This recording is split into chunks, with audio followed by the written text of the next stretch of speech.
Thank you all for joining us today for this Putting the Unlimited in Star Wars Unlimited panel. We're super excited to be chatting with you all. This panel's undergone a couple of changes. One pretty dramatic one is that, unfortunately, Brian Merton from Lucasfilm was not able to join us. So we got the most handsome guy on site, Danny Schaefer, to join us instead. And so we're going to talk a little bit about the creation of Star Wars Unlimited, where things are going, and answer some really fun questions. So it's changed, but I hope even for the better. So we'll find out. I'm really excited to get to talk a little bit about this game that you all love with some of the people who were originally on it. And so before I go any further, I'm your host, Xander. I do the live streams. I'm marketing manager for TCGs at FFG. I just want to have everybody go down the line and introduce themselves in case any of you are unfamiliar with these fine faces. My name is Jim Cartwright. I was one of the system designers alongside Danny and Tyler on this. And I'm now currently the head of studio for Fantasy Flight Games. I'm Danny Schaefer. I'm the senior design lead for TCGs at Fantasy Flight Games, and as Jim alluded to, one of the original designers of Star Wars Unlimited. Hello, my name is Tyler Parrott. I'm the creative lead of Star Wars Unlimited. All right, so we're going to start off with the first question. Let's take it all the way back to 2020, which I just got confirmation. I say it a lot. We won't actually go back to 2020, but let's talk a little bit about the origins of Star Wars Unlimited. Can you all walk us through some of those first days, first steps, even the first year, what that looked like to be working on this game, and some of the pieces that you all want to make sure were a part of this as you were developing a new trading card game? Well, actually, I was just going to kick it to you because I think it all starts from you. Yeah, so it really did start in, I don't remember exactly when, but summer of 2020, when we decided, Fantasy Flight Games decided, hey, Star Wars is pretty cool. We should make a new Star Wars card game, and solicited pitches from the design team at the time. And I pitched an idea for a Star Wars trading card game that, in some ways, in some very core ways, it's very similar to what became Star Wars Unlimited. In some ways, extremely, extremely different. But yeah, they liked my pitch, and really from the start, what we were pitching, I think, was a quick-to-play, easy-to-learn, difficult-to-master trading card game that was really built around these iconic Star Wars characters, around these leaders. And through a lot of changes and a lot of R&D, I really stuck to that. Yeah, absolutely. And once I kind of nailed, what the experience was supposed to be like from a pitch level standpoint, some of the big highlights, pillars we wanted to think and focus on, we then were able to pitch it through. I kind of came on board to help put it through the pitch process from Asmodee's perspective, so that we could actually kind of get a green light to build this, and that was us building that together. I remember those nights of let's change this slide, and this is a thing we should focus on. And before we got in the room, this is one of the things I think is always a fun part of the story, is we walked into the room knowing that the answer was no. Yeah. You're not making a Star Wars TCG. We've done this. We're not going back down this road. And so, just so you know, we're going to let you pitch it, but the answer starting is no. That kind of set the tone a bit. And because we had a little bit of foreknowledge of that going in, it was really about crafting, understanding of the things that we've learned, lessons in the past from our old games, whether it was a TCG or not, all the things that we knew we wanted to bring to this from both the Star Wars perspective, from the gaming perspective, really looking to what, a modern TCG could look like, and how not just the game would work, but also thinking about everything up into including what we wanted our organized play to look like. Yeah, I still remember that in that very first pitch you did, Jim, one of the pillars was organized play, and at the time, we had big plans and big dreams of how we're going to build out a great program, but it still feels a bit surreal to be sitting here now at a 2,000-person main event Galactic Championships with hundreds and hundreds of other people here just enjoying the event, and it's incredible.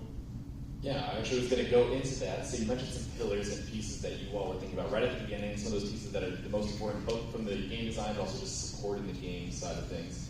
Is there anything that you all, from the very beginning, were like, this has to make it into the final product? And is there anything that you thought was that important but might have gotten cut along the way? This could be mechanics in the game, this can be different aspects of what Star Wars Unlimited is now? Is there anything that you imagined on day one that is still here in the exact same form? So the things that I think of as being in the pitch from day one that we more or less stuck to, that are still around. One was, as I alluded to, you're building around one character, your leader, and that character is going to change as the game goes on. So somehow, in this case, in most cases, deploy, or in Chancellor Palpatine's Sidious's case, change in a different way. But that kind of moment, that kind of connection to the character was in there from the start. We also knew from the start that we wanted to have multiple ways to play, including obviously draft and sealed. So while the resource system was very different at the start, as I recall, calling it a resource system is maybe even ambitious, but we knew the general kind of framework of different aspects, separating those out so that draft and sealed could work was there. And actually, I was going to say space and ground, but I don't think that was day one. That was a Jim Cartwright idea pretty early on, but one that obviously stuck around and obviously worked out great. Yeah. You brought up the aspects, and it was a part of, I think, some of that initial design where we talked about, how we could think about all of the content from Star Wars through a lens that gave us a maximum flexibility, right? It was that idea that we latched onto very early of the idea that, look, Luke Skywalker about to swing across the chasm in the Death Star has a vibe that ties to one of these, we want to tie to one of these aspect colors. And then Luke Skywalker in the throne room in Return of the Jedi is bringing a completely different vibe.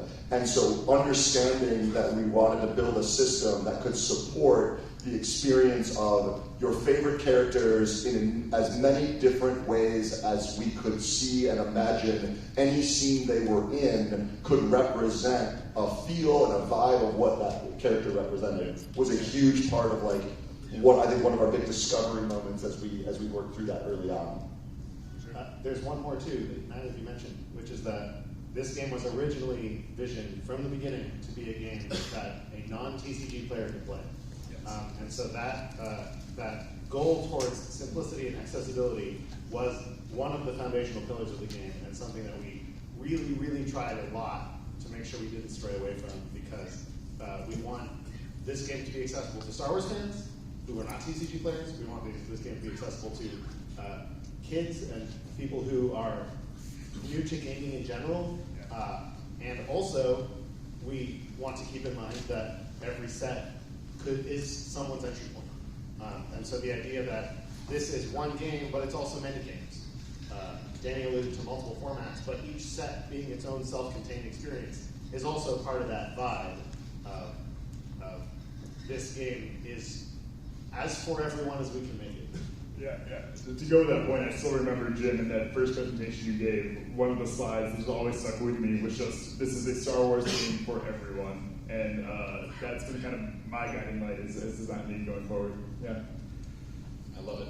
So I'm sure we have plenty of people in here who are players of the game, not just maybe collectors across the board, or people who enjoy Star Wars as well. Is there any cards or pieces like that that evolved dramatically from your initial concepts to what we saw? And is there anything you can share on some of those initial ideas? You don't have to say whether they're actually going to show up later, but you can at least mention where we started in point A and where we got here at point B. I'll start this one because it's topical. The Force mechanic in Legends of the Force derives very loosely from an idea for how we would represent the Force in Spartan Rebellion. There were versions where the Force was a much larger and more involved resource minigame, subgame. There was a point at which the initiative token, the initiative counter, was the Force counter, and when you had the initiative, you had the Force. And so the idea that the Force would be a prominent mechanic in the game was something that we were talking about and iterating on from the very beginning. And then one of the things we learned was, this is important enough and cool enough, and there's enough depth here, that we can make a whole set about this, rather than trying to seed it a little bit into every set forever. And with this can be more of its own thing instead of, and so that we can focus on all of the parts of Star Wars instead of trying to make everything touch everything all the time. Yeah, I think one of the other parts of it is, and then this is something I don't know how much has been widely spread in terms of conversation, but when you're building all of the content in R&D, when we're in that phase, a lot of that is we are just trying to test systems. We're just trying to understand how things work together. Most content designed during that window, in fact, basically all of that content designed during that R&D window is completely scrapped because it's not tied to set themes and all the ways you have to tie those mechanics together. And so one of my, I think, favorite moments from because this is I love the High Republic series. When we were in R&D was when Light of the Jedi had come out, and Avar Kriss was immediately like, let's figure out what would you design Avar Kriss to do? And as like battle meditation, the original idea, she's actually the original no deploy character from the R&D phase to see if it was a concept that we could play with. Yeah. And it was, if I remember this correctly, you can correct me if I'm wrong, Danny. I believe it was. So yeah, we'll just agree that this is the way it was. It was just supposed to be so super simple. Again, not knowing how much of a card pool we would have to support it, or what how it would impact the rest of everything we were going to do. Just again, concept idea of on one side she had the ability to add +1 health to all Jedi on just as a passive, and then could as an action flip to give +1 power to all Jedi. And so depending if you needed it to be a defensive experience or move to your more aggressive, she could influence that without ever touching the board. And so that's one of the things that I remember as like a moment that was, can we explore what it would look like? What does the power level have to look like? What does the feel of that have to look like? And obviously she's very different now, but it was what set the foundation to allow those other characters to do that. But you know who also does that? Because Chancellor Palpatine heals your base on one side and damages your opponent's base on the other side. So even though it didn't get to be Avar Kriss, the idea still went somewhere. Yes. Yes, I think what I was going to say, Tyler, is we found a great home for it when we got to Twilight Republic.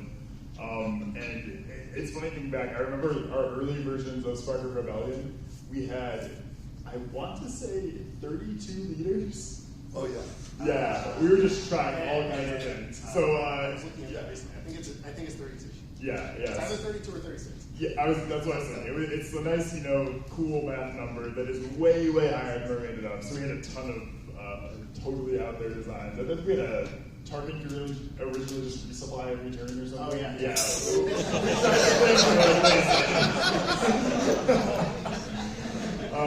So yeah, we dialed back a lot, but we also, to your point, hit on the cool ideas that we can keep in our back pocket and find the right home for. And if anyone, for anyone who thinks there are too many leaders in the game now, just think about what we could have done. I forgot about resupply Tarkin. Something that also I think is important to think about where our head was at the time. Obviously, with Legends of the Force, we introduced some characters from Legends, including Revan. When we originally talked about the idea of the game and for what set 1 would look like, Revan was in set 1. And the reasoning was we wanted to be able to showcase that this game truly is unlimited right out of the gate. And so we tried to pull from the concept before we're going to pull from everything in set 1 so we can just show it off. And of course, the minute that hit set design, they're like, you can't do it. And there's no synergy. It's just a bunch of characters. And there's nothing here that works together. And so having to dial that back is, I think, a very wise choice. Well, it's good because it gives us so much to go in the future, right? We tried everything for Spark, and then when we were like, okay, we got to pare it down to just what's going to be in Spark. But that also meant we had almost 2 full years worth of ideas already ready to go. Yeah. We just got a question that I think ties really well into that, and it was something we were prepping to talk about, so thank you to whoever asked this. But when it comes to designing sets and coming up with themes and pieces like that, how do you all, what's the process of putting together, okay, this is what, set 7 is going to look like. This is the things that we want to be represented here. Across all your roles, what did that look like on your side? Yes. That's fair. Mostly our two at the end. I can start. The set concepts come from the game designers. So we have a whole team of game designers, and the idea of what a set could be starts there. Any number of game designers can pitch any number of sets when we ask for them, and those are anywhere from, hey, I want a set about the Force, to, hey, I have an idea for a mechanic and I want to put it in this, and I want to make a set about it. I've seen multiple pitches where the whole concept is, I have a mechanic idea and it requires a whole set's infrastructure. It's not just like a keyword you can slap on some cards. And so, but we don't know what the theme of the mechanic is going to be yet. We just have this idea of like what the gameplay is going to look like. And so a lot of the execution there is then finding themes that fit the mechanics that we want to highlight, finding mechanics that draw out the themes that we want to highlight, and we do it all from a very high level, once per year, sort of what does the year look like concept of, okay, well, if we're going to focus on this subsection of the franchise in this set, and this subsection of the franchise in this set, well, then we should really focus on this other thing to make sure we hit all the important beats throughout the year. This was really evident in the first year, where we decided that the first set was going to be about the original trilogy, and we were like, okay, that's going to feature almost no Clone Wars content, so we need to make sure we have a Clone Wars set to counterbalance it, because so much of what draws, especially the modern fandom, is the Clone Wars. Yeah, I was going to say the same similar thing, that the first, really honestly, the sets that have released so far are kind of, to my mind, the 5 that we knew pretty early on, almost from the start, that we were going to do. For the first year, to Tyler's point, we wanted an original trilogy, Galactic, Rebel vs. Imperial type set. We wanted some kind of smugglers, bounty hunters, outlaws, Mandalorian kind of set. And we knew we wanted a Clone Wars set for the first year to hit those, kind of 3 different pillars of Star Wars. And then from there, it was like, okay, what else is great about Star Wars? Obviously the Force, and obviously space battles and pilots. Like, those are the ones we do, like, for sure we gotta do them. Let's do them as the first 5. But since then, as the team has expanded to many more people than just who you see up here, it's been really cool to take those pitches and then get some really innovative, interesting ideas that, just I never would have thought of. But you get a pitch that's like, oh, that's a really cool area of Star Wars to explore. That's a really cool mechanic to explore. And one of the things that's so great to me personally about all of these ideas coming from the whole design team is that it means that I get to get excited about game mechanics or parts of Star Wars that I wouldn't naturally get there on my own. But now that they took me there, I'm equally as excited as they are, and I get to play with the cool gameplay pieces and the cool Star Wars characters that I would not have put in the set if it was just me. But there's an audience out there for that who isn't me, and now I get to go join them in their excitement. Yeah. Separate time. Separate. All right. Well, I have one that kind of branches off of this. You mentioned Darth Revan, and you also mentioned some of the different parts of Star Wars that we haven't touched yet, or it might not have been for you. But could we have you all talk about maybe a part of the Star Wars galaxy that we have not really dove into too much yet, or one that you'd like to visit in either a full set or more deeply than we had before? Jim, I would still like to hear yours, even though you're not designing a set. You're like, I would love to see this if we could. Tyler, do you want to start down with you, or Dan?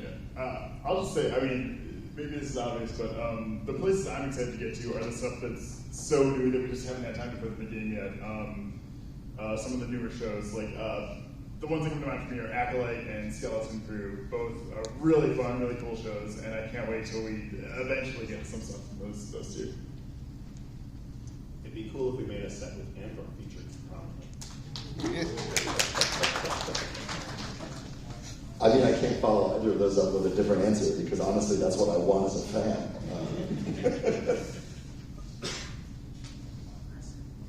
I think those are all good answers. And yeah, all good things going on there.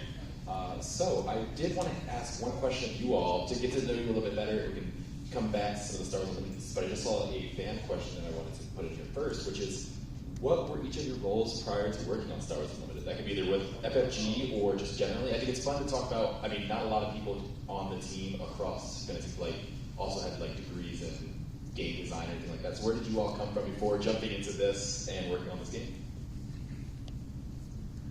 Who's starting? We're going to start here? Okay. So, we'll do the short version of this. I had a whole career before I came into Fantasy Flight. All I wanted to do was work here. I was one of the fans of the company, played all of the games. Of course, it had Star Wars, so in case you didn't know, I'm a Star Wars fan. And so I came into the studio as a designer after going back to school, getting my degree in game design, and worked on board games. So I was part of Mansions of Badness, Descent Legends of the Dark, and then moved through the company, and by the time I got to the Unlimited side of things, I was managing the card game department as the department manager. So I did not have a whole career before board games. I played board games and card games my whole life. My family, if we were doing something on a weekend night, it was probably playing some kind of game. And so a couple years after college, I'd been working at various shops that weren't that exciting, and I saw this opportunity that there was an internship program at Fantasy Flight Games. So I applied for that, was fortunate enough to get one of those spots, and was originally an intern in board games. Actually, Imperial Assault was one of the games I worked on a little bit as an intern. Great game. And then from there, I moved on to the living card game team at Fantasy Flight. So I was working on all sorts of games for various points in time, mainly Game of Thrones, the card game, and then Keyforge as well. A little bit on Warhammer Conquest, a little bit on Arkham Horror LCG. Some of my favorite LCGs to play, actually, about Arkham Horror. And then from there, it's kind of wild to think about. That was like 5 years at FFG working on all those different games, and it's now been 5 years on just Unlimited. That's wild. Yeah, incredible. I didn't have a career like Jim, but I did have a plan before I got hired at Fantasy Already Flight ahead of Games.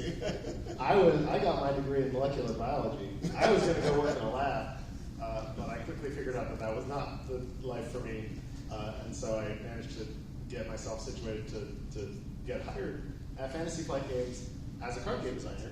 And I was originally hired to work on Legend of the Five Rings, the living card game, and also to advise, to work on in a more advisory capacity Star Wars Destiny, because Jim and I were probably the biggest Star Wars fans in the room, in the card game department, by like a wide margin.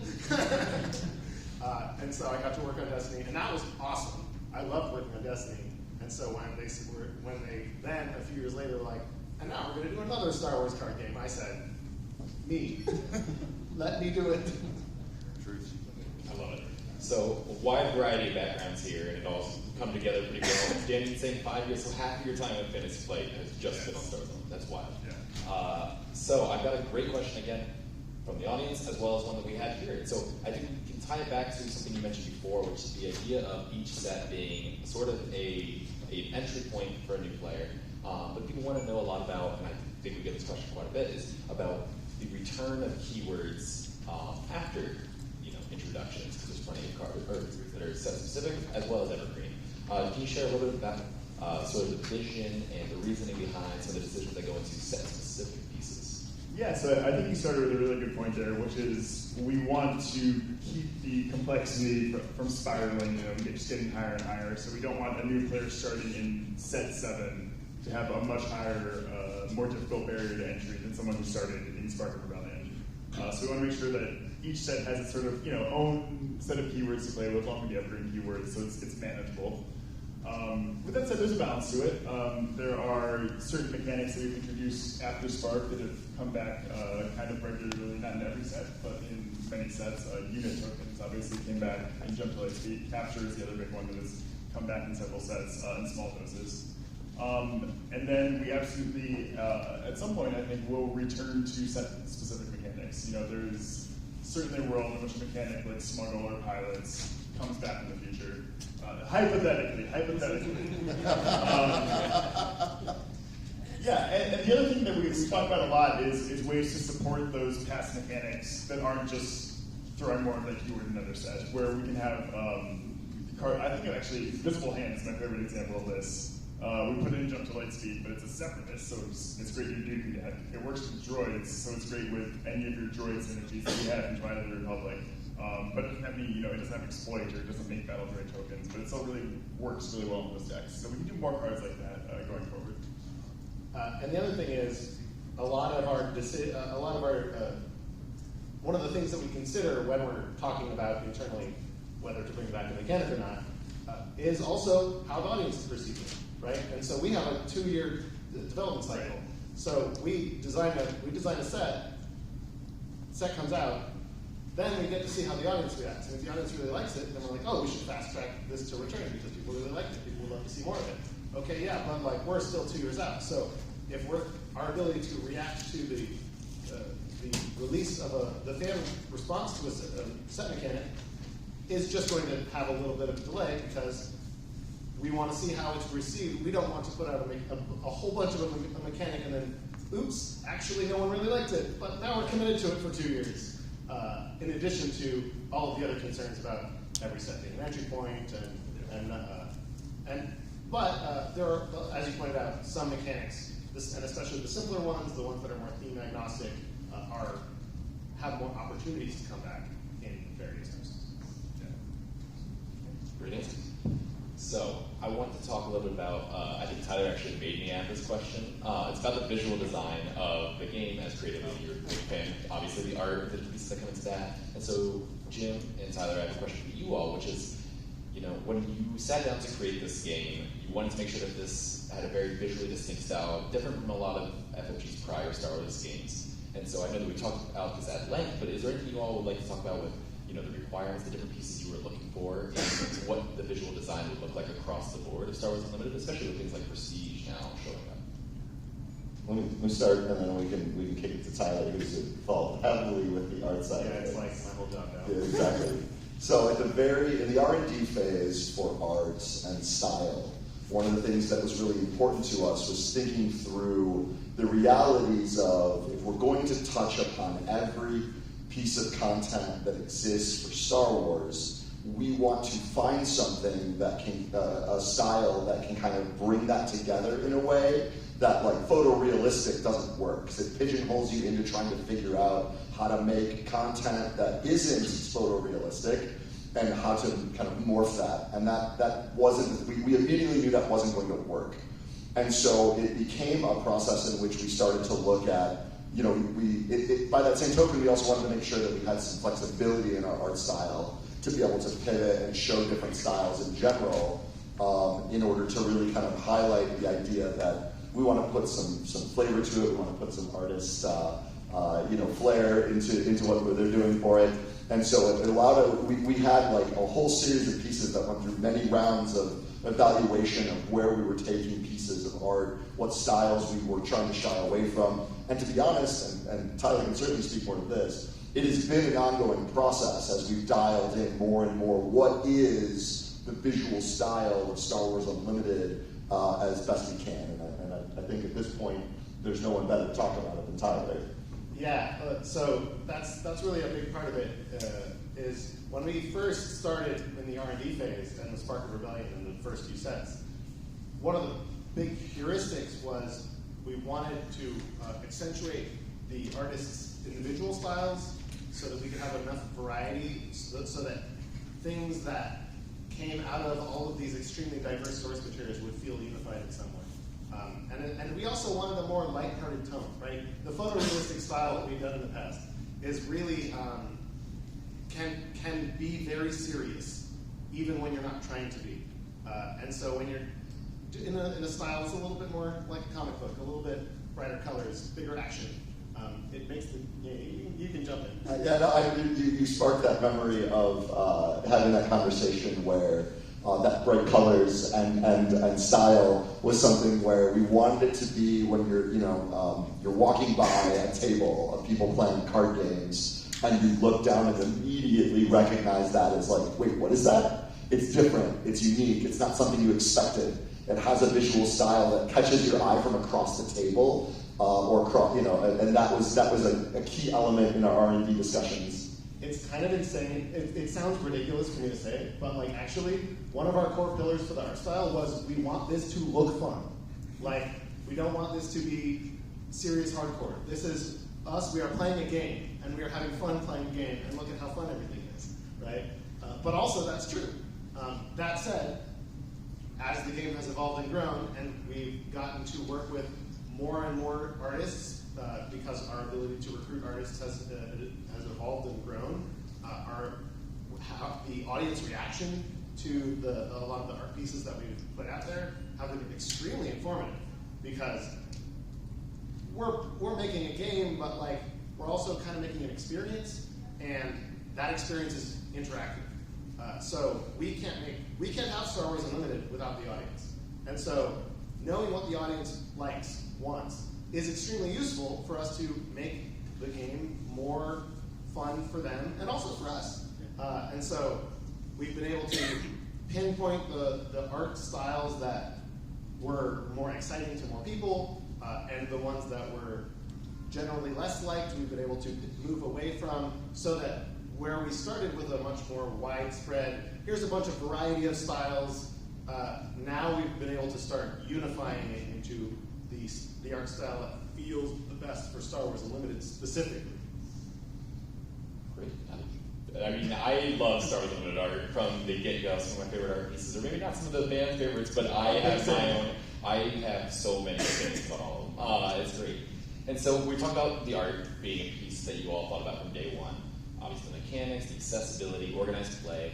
And so we've actually got something else that we had at day one of launching this game that I don't think a lot of other trading card games have had, and none have had. We're extremely lucky to have amazing partners with Gamegenic. And am I allowed to call out somebody in the audience or no? I mean, I'm going to do it anyway. Adrian, would you mind waving to the audience? Head of Gamegenic, Adrian Alonso. All the cool stuff. Tobias, also from Gamegenic, next to him. So give us your hand as well. So all the cool accessories, the sleeves, the masks, the deck pods, all the stuff that you see on the prize wall that are not cards today, all came from Gamegenic and the wonderful team over there. And so we were really lucky to have that. So Jim, can you talk a little bit about that and bringing it in and making sure that was an integral part of us, launching the game alongside all these other pieces that people are actively jumping into? You're obviously purchasing accessories to go with it. You need sleeves, you need game mats. Can you talk about some of those pieces? Absolutely.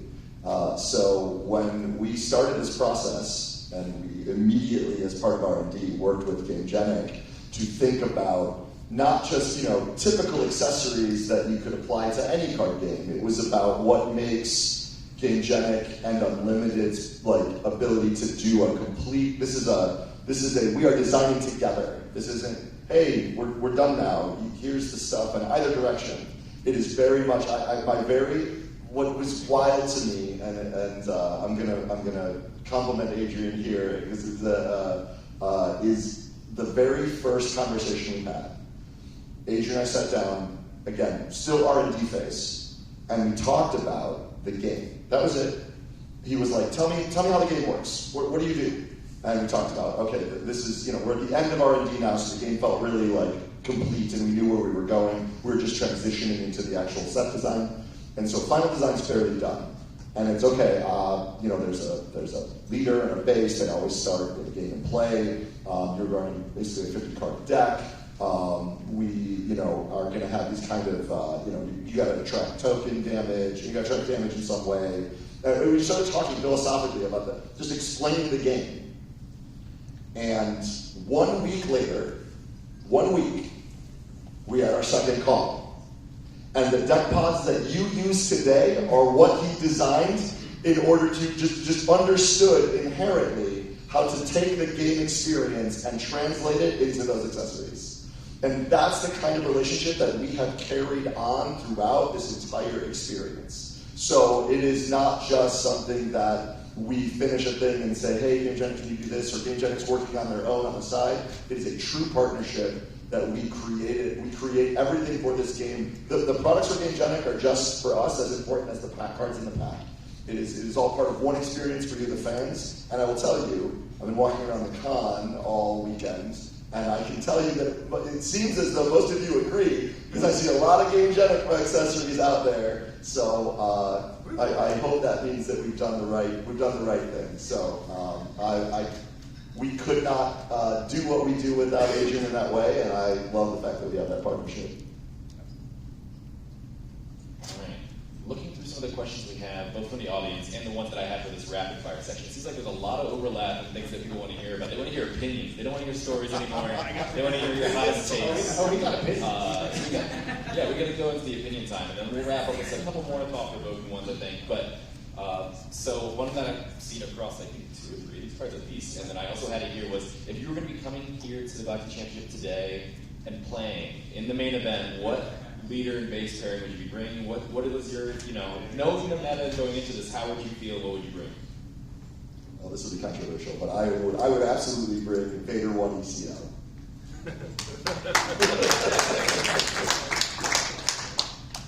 Here's the thing. Kid Destroy Blue Force Base is my favorite deck by a mile. I can't say no to that. Young Han is kind of rough with Grogu there, killing all the damage off. So my backup deck for the weekend was new Kylo with Tarkintown, but I think I would stick to my guns and play Kid Blue. I just love him too much. I would also stick to my guns and bring a leader I don't think anybody brought, because I've been secretly in the tank figuring out I'm going to make Padme from Twilight. I'm going to make it happen. And I've got like a good 60% win rate in general. It probably wouldn't make it to day 2, but I would have done it anyway. You would have got the silver pack cut off. Exactly. That's what I'm here for. Exactly. Okay, so I have a related one, which is, who is your favorite leader base pairing? If it's not who you would have brought today, what is your favorite one across the time that you played the game in the first 5 sets? Oh, well, if it's leader base pairing, that's a different question, because that's Red Vader at Tarkintown, because I don't want you to have a unit on turn 1. Have you heard of Cat Bane? Yes, and I don't respect him. Wow. My favorite is easily Kid Silver. I just love him. He's such a great guy. He's always smiling. Vader, that's my pairing. For those who, if you played me outside at any event, Vader ECL is who I usually bring, because I just know that deck, love that deck. It feels, when I played that, it feels like Vader. I feel like I am just win or lose. I know that I'm going down swinging, and that sometimes I will get my hallway seat, and that's what I'm here for. I love that. Is there a unit that you all would say is your favorite outside of leader bases? Let's talk about the cards that you're putting in the deck. What's the card that you're trying to fit in every deck, even maybe off aspects? Maybe off aspects. Whoa. Well, okay, actually. Yeah, You set me up for this thing. Yeah. Because as again, Kid Blue and Kylo Tarkintown being my decks, I am playing 6 copies of the new Legends of Force Gray. What a card. You don't even have to play her for her to be awesome. You just have to draw her. There's nothing more fun than drawing cards. Just my absolute favorite right now. I don't want my opponent to have units, which is why I play Plo Koon from Twilight of the Republic, the best ambusher in the game if you can set him up right. So for me, I'm kicking it old school again, because that set 1 Luke for me is the moment in that card, the way that it works. I like the everything about that card feels really iconic of how I want Luke Skywalker to feel. In case it's not obvious, again, I tend to play by vibe. Respect. All right. So the next one is there a card outside your favorites that most exemplifies the Star Wars Unlimited experience to you? I have an instant one, although it's cheating because it's 2 cards. R2 and 3PO. I'm a big believer in that exceptions to the rules can make the rules, even stronger. So I always think of Strafe and Gunship from Spark Rebellion as the one that's so by breaking the space ground rule, it just tells you what Unlimited is about. I love that card. I'm about to make Jim really happy, because the card that feels like it exemplifies Unlimited the most to me is actually the Avar Chris leader, because she has a powerful ability. She also gives you a really big dream to chase that you're probably not going to get. Chasing the dream is unlike anything else. And because she's not a popular or a well-known Star Wars character, she illustrates the unlimitedness of Unlimited. That's great. I love it. Is there an aspect that you most align with as a person? Whether you play it or you feel like this aspect, what would you say it is? Aggression. I know what I want and I'm going to get it. Ironically, with all the Vader DCL discussion, vigilance is the aspect of it.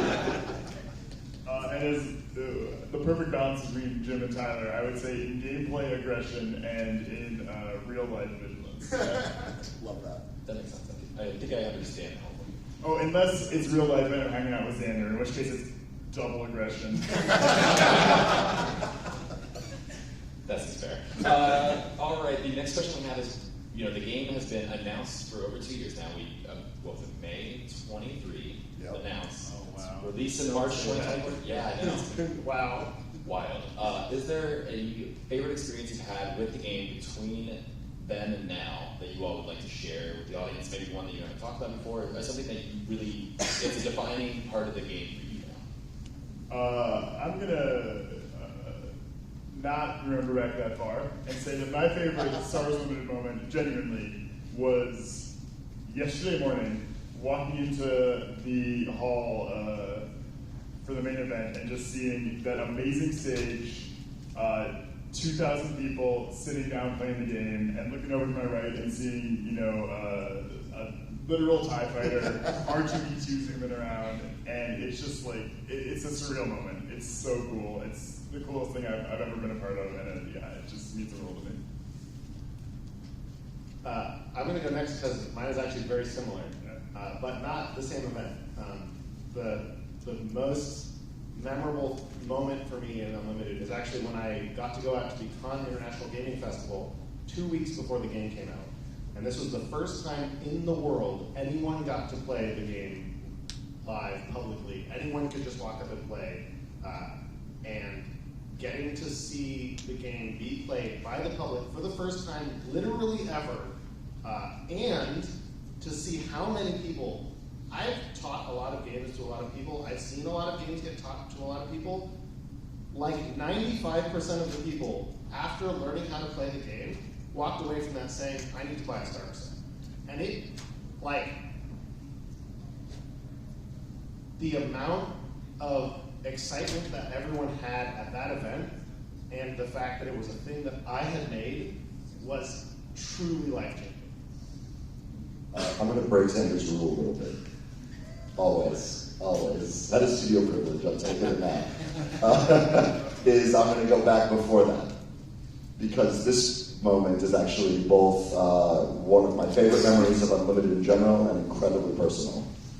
So, early 21, February of 21. I can give you the date, I'm not going to. February of 21, Danny, my wife Dana, who is also the licensing approvals manager who works with Lucasfilm, the three of us went to Lucasfilm to play the game for the first time there. As we all know, I'm a huge Star Wars fan, in case you didn't know.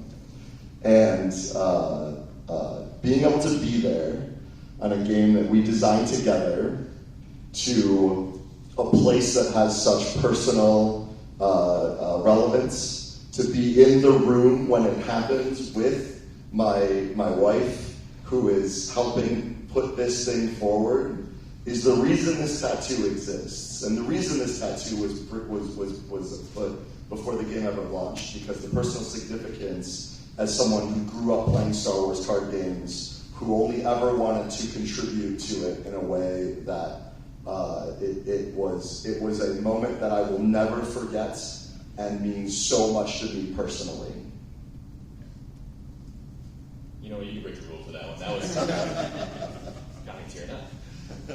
All right, a more lighthearted one here is, if you all, no holds barred, no one's going to tell you no, Jim's not going to come down and say we can't work on this. If you could design one product, a set, a starter deck, a spotlight deck, anything like that, around any part of the Star Wars galaxy, specifically similar to something like Intro Battle Hoth, where it's all themed, all the images, all of the mechanics are all related to this one part of Star Wars, what would it be?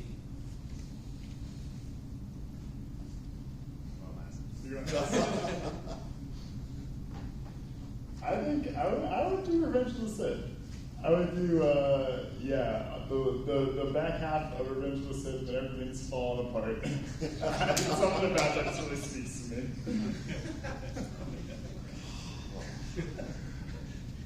I think there's a place in a thing that and again, so this I have to be really careful, right? Because I can say a thing that I want, and it might be a thing that I'm getting. But that's true for all of us, though, Jim. I know, it's true. No, I think when we talk about a product type, right? I think that there's, I think wanting to think about the different types of fans we have in Star Wars, not just players, not just collectors of cool shiny things, but collectors of things that have background. Again, I would love to see some kind of like concept products, concepts, prototype design, concept art, things like that we like could do as like an interesting product itself that just kind of showcases a different angle to the game in a way that like we don't get to do really a lot anywhere else. My answer is similar to Danny's actually, which is, but for me, like watching A New Hope as a kid was really kind of life-changing. And I know that movie really well. So that would be where I would start. And that is maybe why there is as much A New Hope in Spark of Rebellion as there is. That's fair. You already took your shot. You got it already, so you don't have to worry about it. Oh, but I have more options. I'm still on the design team, Xander. All right, that's true. So I have about 10 questions, going to rapid fire across you all. These are all audience ones. None of these are pre-planned ones, so you're going to think on your feet. Are you ready? You feeling good? Favorite duo for Twin Suns leaders? Anakin and Obi-Wan. Both from Twilight of the Republic. No one respects Anakin, heard your own base, and Obi-Wan has Han Solo, so I can play 4 costumes on that one. Revan Thrawn, just because I love the synergy of those two characters and thinking about the fact that them being together is wild.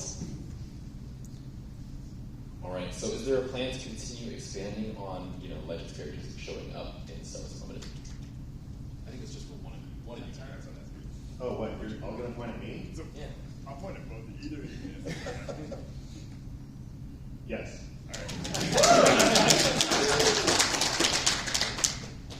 I think that's the only answer they wanted. Don't worry, that's the answer I'll give them. Will there be any more focus on the Empire Strikes Back bounty hunters? Ooh. Yes?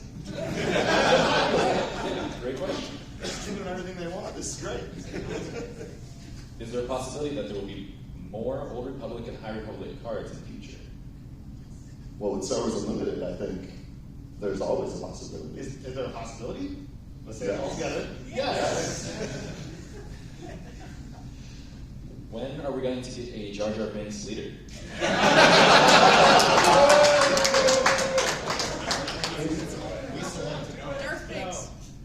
In the future? I'm comfortable saying it's a when, not dead. Oh, yeah. It will happen. Yeah, I was going to say, you literally said, in the future. You confirmed in the future. Are there any limits you put in place when it came to designing some of these cards that you have broken that you could talk about real quick? That you were like, we're not going to do this ever. And then you're like, well, we could. And it actually got to print. It's a great question. I'm going to be honest, I think the game is too new for that.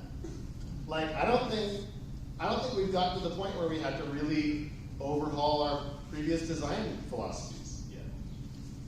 No live red copy here. Oh yeah. I said there are definitely cards that we put in design files, and I'm like, there's no way we can do that, right? And then we tested it. That's how it's like, oh yeah, I guess we can. Cool. That has happened, yes. Yeah. All right. Somewhat related. Will you be adding more support for the mill play style? Nope, only Danny gets to answer that question. There will be cards in future sets that discard from your opponent's deck. Don't get your hopes up for something that's just all in mill, but there will be cards that mill from your own deck, and maybe some synergies there. We'll see. Yeah. When are we going to? Or is there any new development for a new Emperor's Royal Guard? Who's the Emperor's Royal Guard fan in here? I wrote that one down. Still here? All right. Can you answer their question right now? Whoever you get one. Wait. So what's the actual question? Is there any new development on another Emperor's Royal Guard? Just that unit, like a new one. Yeah, there will in the future, for sure, be another card that is an Emperor Royal Guard. Great. I wanted to know the answer to that too, so thank you. Thank you for asking. Is there a card or leader that was received very differently from what you thought the players would, feel about that card? Any different anticipation that you're like, oh, that's different reaction than we thought was going to go into this? I mean, I have a couple. You can name them. Internally, for all of playtesting, we lived in absolute terror of Emperor Palpatine from Spartan Rebellion. And then he hit the live environment and was just kind of okay. And we were like, wow, oh, okay, I guess that happened. And then conversely, we were like, Kira is Tyler's pet card. She's fine, she's over there, Tyler really likes her, then that's fine. And then she's been better than that.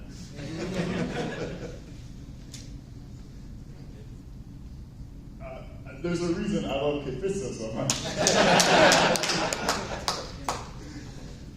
Do you all have a favorite character to design cards for?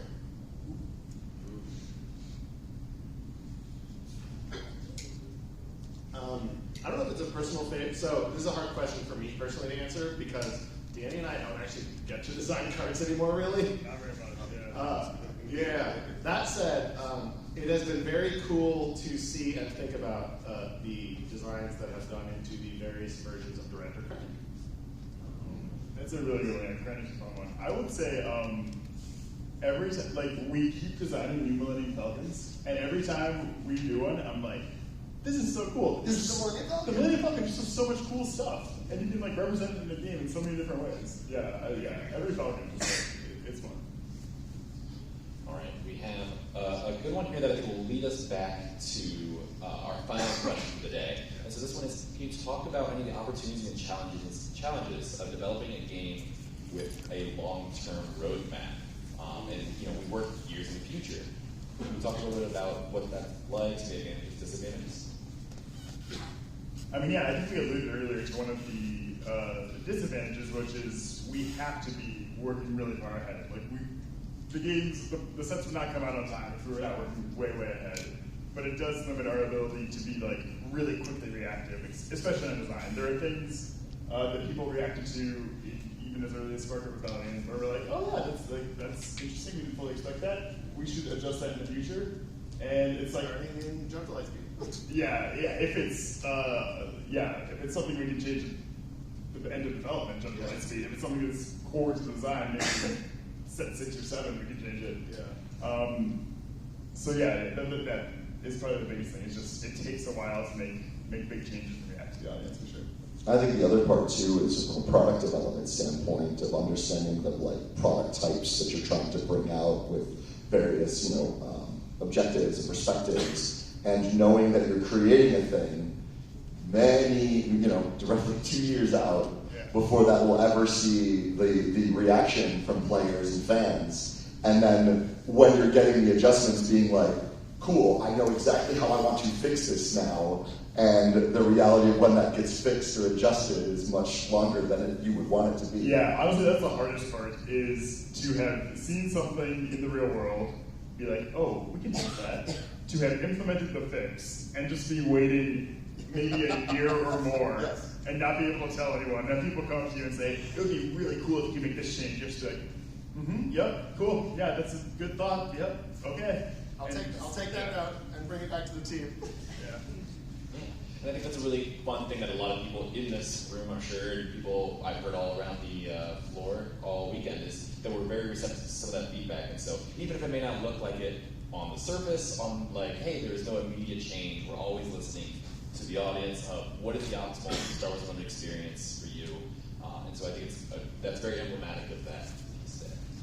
And the last thing I want to ask you all before we wrap this up and send everybody back to the hall or to wherever they'd like to head is we've been talking a ton about the future of Star Wars Unlimited across the board, just some of the things that are happening now, and without stealing some of the spotlight from Jim's Galactic Report tomorrow, which you should all go to, show up early, get in line, watch the stage, it's going to be great, it's got some really fun stuff to talk about.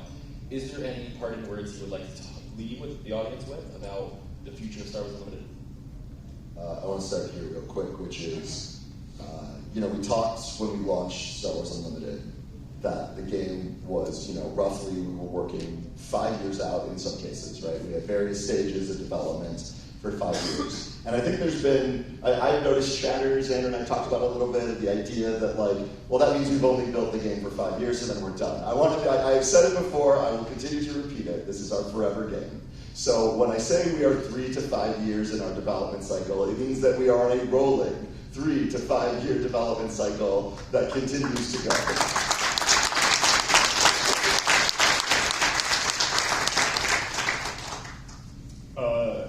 I think I'll just say, obviously without getting into specifics, the 2 sets I'm most excited for in the history of Unlimited, more so than anything we've seen so far, are coming in 2026 and 2027. And I cannot wait for y'all to see them.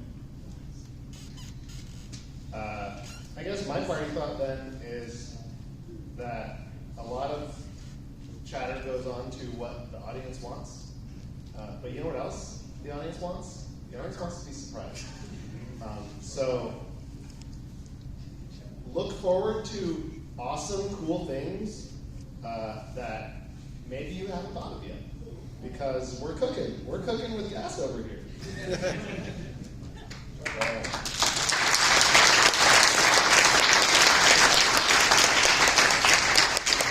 That does bring us to our time today. So thank you all here